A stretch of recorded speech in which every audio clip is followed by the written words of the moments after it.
હરિદ્વારમાં આનંદ ઘાટ પર આ કથા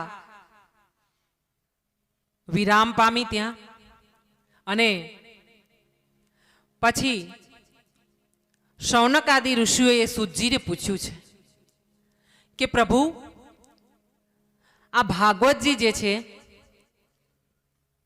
એ આપણાને કેવી રીતે મળ્યો આ ગ્રંથ? ભાગવતજીનું સ્વરૂપ કેવી રીતે બન્યું? ત્યારે સૂતજીએ કહ્યું છે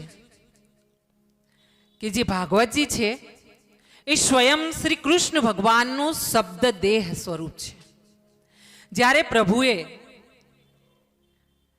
56 કોટી યાદવોનો વિનાશ પોતાના હાથે કર્યો અને પોતે એક પીપળાના વૃક્ષની નીચે પોતાનો એક પગ બીજા પગ પર ચઢાવીને આરામથી બેઠા હતા, અને તે સમયે એક બાણ પારધી આવીને એમની પાનીમાં માર્યું અને એમણે જે દેહ છોડ્યો પોતાનો,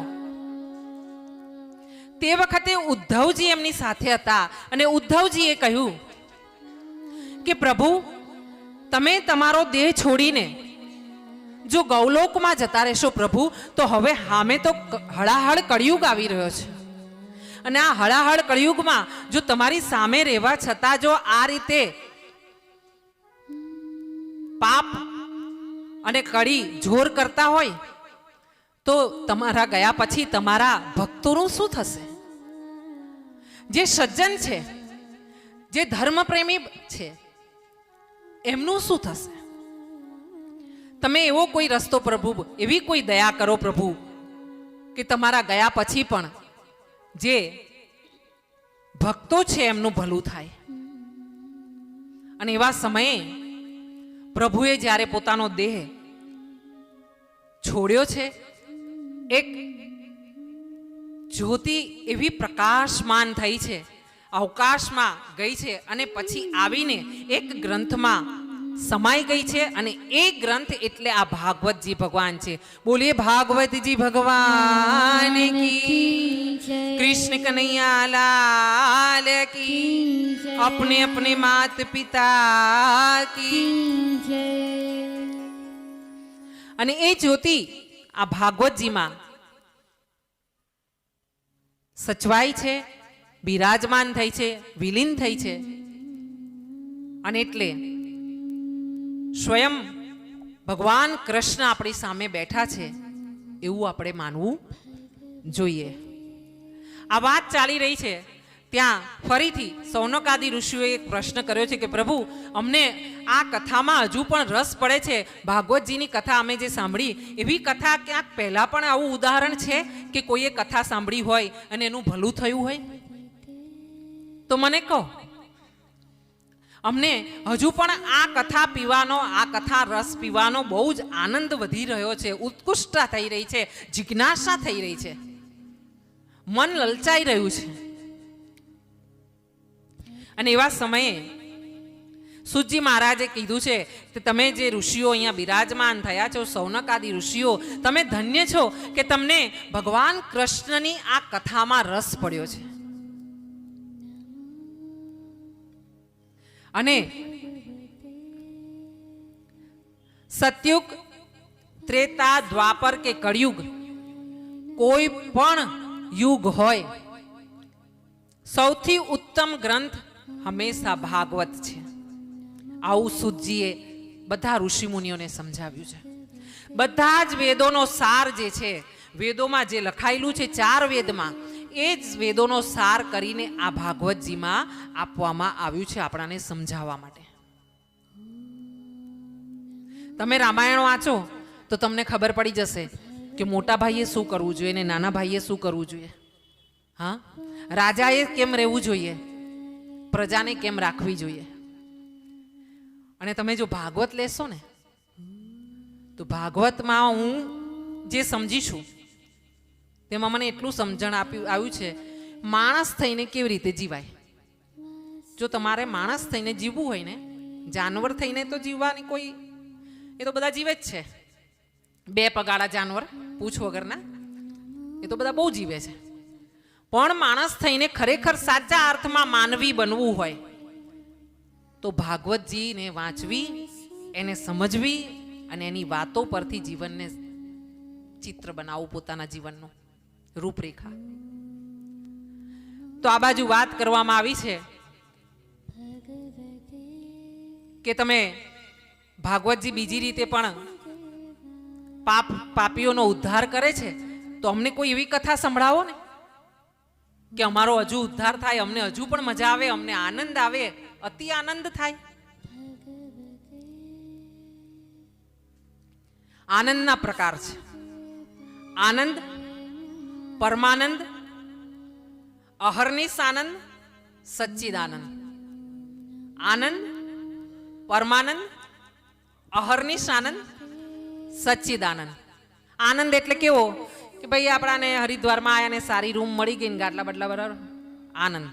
આનંદ છે આપણાને, આ આનંદ સિમ્પલ. હા, પરમાનંદ હરિદ્વારમાં તો આવી ગયા, પણ સાથે મહારાજ છે ને નિરંજનભાઈ જોશીના પરિવાર તરફથી ને બધા આપણે રસોડું બી વ્યવસ્થા આપવામાં આવી છે, ઘરનું ગુજરાતી જમવાનું. બાકી હરિદ્વારમાં ગુજરાતી જમવાનું શોધવા જેવું તકલીફ પડે આપણાને. હે, કાલે લાપસી ચોખ્ખા ઘીની ખાધી, કાજુ બદામ વાળી. પરમાનંદ જમવાનું વ્યવસ્થિત છે ને. આ ભૂખે ભજન ન હોવે ગોપાલા. પહેલા પેટમાં શાંતિ હોય ને તો મગજ શાંત થઈ જાય, એટલે પરમાનંદ થઈ ગયો. એ પ્રસાદ તો બહુ સરસ મળવાનો છે, 7 દિવસ આનંદ થઈ જશે આપણાને, વાંધો નથી આવવાનો. હા, પછી અહર્નિશ આનંદ. અહર્નિશ આનંદમાં કેવું આવે કે તમે પૈસે ટકે સુખી છો, આવ્યા છો, સાથે પરિવાર આવ્યો છે, બાળકો બચ્ચાઓને લઈને આવ્યા છો, ઘરે કોઈ ટેન્શન નથી, એટલે તમે અહીંયા જ્યાં પણ દર્શન કરો ને ત્યાં તમે શું વિચાર કરો? આનંદ છે, મજા આવી ગઈ, હર હર ગંગે મજા આવી ગઈ, જય શ્રી કૃષ્ણ મજા આવી ગઈ. અહર્નિશ આનંદ, આ સાદી વ્યાખ્યા છે અહર્નિશ આનંદની. સાદી વ્યાખ્યા સામાન્ય વ્યક્તિને સમજાવવા માટે. અહર્નિશ આનંદ એટલે કાયમ રાત દિવસ સૂતા ઉઠતા બેસતા જેને આનંદ આનંદ આનંદ સિવાય કશી તકલીફ ક્યારે એના મોઢા પર આવે નહીં. નહીતર ઘણા વ્યક્તિ કેવા હોય ખબર છે કે હારું અમે ગયેલા ખરા ગાયત્રીબેનની કથામાં, અને અમને તો છે ને હરિદ્વારમાં વેદ નિકેતનમાં એકદમ નજીક, હરકી પૌડીની નજીક જ આશ્રમમાં અમને તો સુવિધા આપવામાં આવી હતી, અને ડબલ બેડના બેડમાં સફેદ ચાદર પર આપણે બહુ સરસ રાખવામાં આવેલા હતા. પણ છે ને અમને છે ને જમવામાં લાપસી જમાડવામાં આવી હતી, બીજે દિવસે લાડવા જમાડ્યા હતા, અને છાસની વ્યવસ્થા હતી, મરચાઈ તરેલા હતા. પણ છે ને અમને જતી વખતે છે ને રિક્ષાવાળા ભાઈએ છે ને 10 રૂપિયા વધારે લીધા. અરે ભાઈ, તું 10 રૂપિયાને નહીં, તું તારી આનંદને જો, તે તું ક્યાં હતો, તું ક્યાં આવી ગયો છે ને શું તને મળ્યું છે. આ તું તારા ઘરે હોતે તો તને તળેલા મરચા લાપસી તૈયાર મળતે. હા, એટલે અમુક એવા હોય કે તમે ઘીમાં જબોડો ને તોય તમે એ દિવેલ પીધેલા જ રહે, એનો કોઈ આપણી પાસે રસ્તો નથી. પણ જેને વિચાર છે કે આનંદ લેવો છે, લૂંટી લેવો છે, એના માટે આ જગ્યા છે. હવે વાત પૂછવામાં આવી, એમાં સચ્ચિદાનંદની વાત આવી આપણે કે સચ્ચિદાનંદ એટલે સાચો સત્ય આનંદ, સચ્ચિત આનંદ. હા, અને એ આનંદ ક્યાંય બીજે ના મળે ભગવાનના ચરણો સિવાય. બીજે બધેથી તમે ગમે તેટલું વેચાતું લાવીને ખાઈ પીને મોજ કરીને પૈસા હોય તો આનંદ કરીને બધા આનંદ લઈ શકો, પરમાનંદ કરી શકો, અહર્નિશ આનંદ કરી શકો કદાચ, પણ સચ્ચિદાનંદ કરવા માટે સચ્ચિદાનંદના શરણે જવું જ પડે. અને એ પોતાનો એક પ્રેમ ભરી દ્રષ્ટિ તમારા પર નાખે એટલે તમારે સચ્ચિદાનંદ કાયમ માટે. અને એટલે જ કોઈ સંતો એવા હોય છે કે જે કાયમ બોલાવે સચ્ચિદાનંદ, જય સચ્ચિદાનંદ, જય સચ્ચિદાનંદ એમ બોલાવે.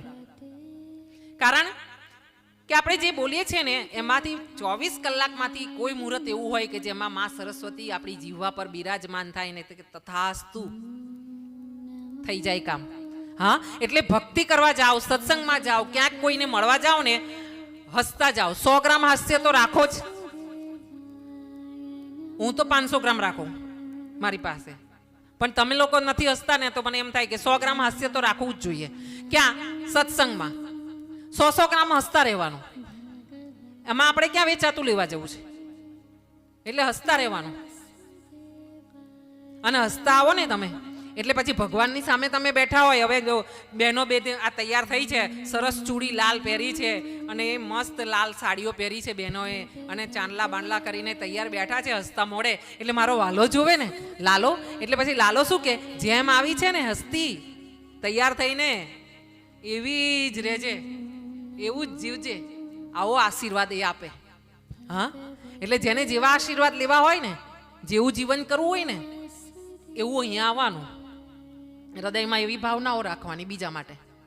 અહીંયા વાત કરવામાં આવી કે તમે બીજી કોઈ કથા મને સંભળાવો, અને એ કથા સાંભળવામાં આવી તો વાત થઈ છે કે આત્મદેવ નામનો એક મહારાજ ભૂદેવ છે. ભૂદેવ એટલે ધરતી પરના દેવ. અને ગ્રંથોમાં એક વાત લખી છે જે સત્ય તમને બતાવી રહી છું, કે જે માણસે બ્રાહ્મણ